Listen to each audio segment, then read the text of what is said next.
নমস্কার।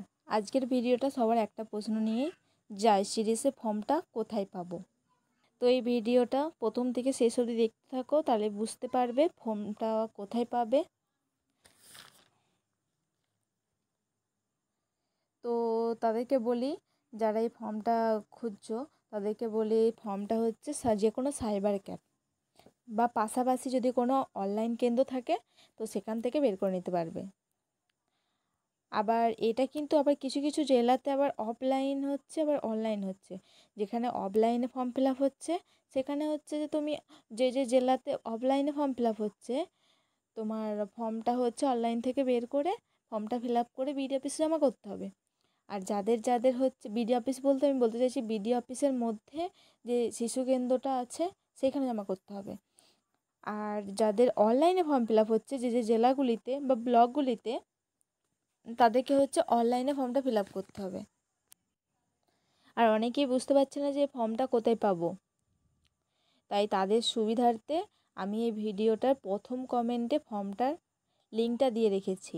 যারা এই ফর্মটা পাচ্ছ না এই লিঙ্কে ক্লিক করবে, সবার শেষে লিঙ্কে ক্লিক করলে যে পেজটা আসবে স্ক্রল করে যেতে হবে, সবার শেষে লেখা থাকবে যে অ্যাপ্লিকেশন ফর্ম, ওইটাই ক্লিক করলেই হচ্ছে ফর্মটা চলে আসবে।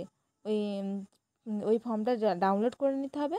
ডাউনলোড করে যে আপনি যে মানে প্রিন্ট আউট বের করে নিতে হবে, বের করে নিয়ে সেটা ফিল আপ করে যে যার শিশু কেন্দ্রে যে জমা করে দিতে হবে। মানে ফিল আপ করে যেভাবে আমি বলেছি আমার আগের ভিডিওটাই দেওয়া আছে যে কীভাবে ফিল আপ করতে হবে, প্রসেসটা পুরোটা দেওয়া আছে, কীভাবে ফিল আপ করে কীভাবে কোথায় জমা দিতে হবে, কীভাবে জমা দিতে হবে সব কিছু লেখা আছে আর বলা আছে। তো ওই ভিডিওটা দেখে আসবে যে যে দেখোনি।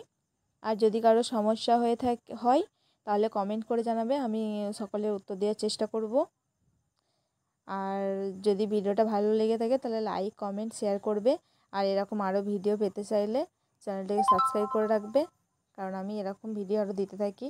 তো তোমাদেরকে আমি দেখাই যে কমেন্টে যে লিঙ্কটা দেবো পিডিএফ ডাউনলোড করা, তো সেটা ক্লিক করলে কোথায় যাবে ওয়েবসাইটে। আমি তোমাদের ওয়েবসাইটটা দেখাচ্ছি। ওইটাই ক্লিক করলে এই রকম একটা ওয়েবসাইটে চলে আসবে। তোমরা এই ওয়েবসাইটে চলে আসলে বাঁকুড়া লেখা আছে, আমি এটা আমার বাঁকুড়া জেলার দেখাচ্ছি, ডিস্ট্রিক্টের। তো যে যার ডিস্ট্রিক্টের ফর্মটা ফিল আপ করবে, কিন্তু এটা আমি ফর্মটা ডাউনলোড করাটা আমি আমার নিজের জেলা থেকে দেখাচ্ছি। এই যে নিচেতে স্ক্রল করলে সবার শেষে দেওয়া আছে অ্যাপ্লিকেশন ফর্ম,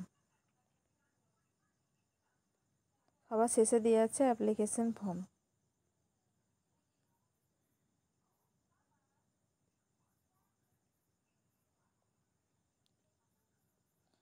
তো ওই অ্যাপ্লিকেশন ফর্মটা যেটা দেখালাম এটা এটা এটা টিপলে এখানে ডাউনলোড লেখা থাকবে, ডাউনলোড লেখা থাকলে ডাউনলোড করে নিতে হবে। দিয়ে এখানে পিডিএফে চলে আসবে। এই যে ফর্মটা ডাউনলোড হয়ে গেল। শেয়ারে ক্লিক করে যে যার হোয়াটসঅ্যাপে ডাউনলোড করে নেবেন, কাউকে সেন্ড করে দেবেন, তাহলে দেখবেন ডাউনলোড হয়ে গেল। যে সেটা এরপর আপনি পিডিএফ করে বের করে নেবেন অনলাইন থেকে বা যেখান থেকে হোক। তো বুঝতে পেরেছেন পুরো প্রসেসটা কীভাবে বললাম। তো যদি বুঝতে না পারেন তাহলে কমেন্ট করে জানাবেন, আমি আপনাদের উত্তর দেওয়ার চেষ্টা করব। তো আজকের ভিডিও এই পর্যন্ত। তো সকালে ভালো থাকবেন আর সুস্থ থাকবেন।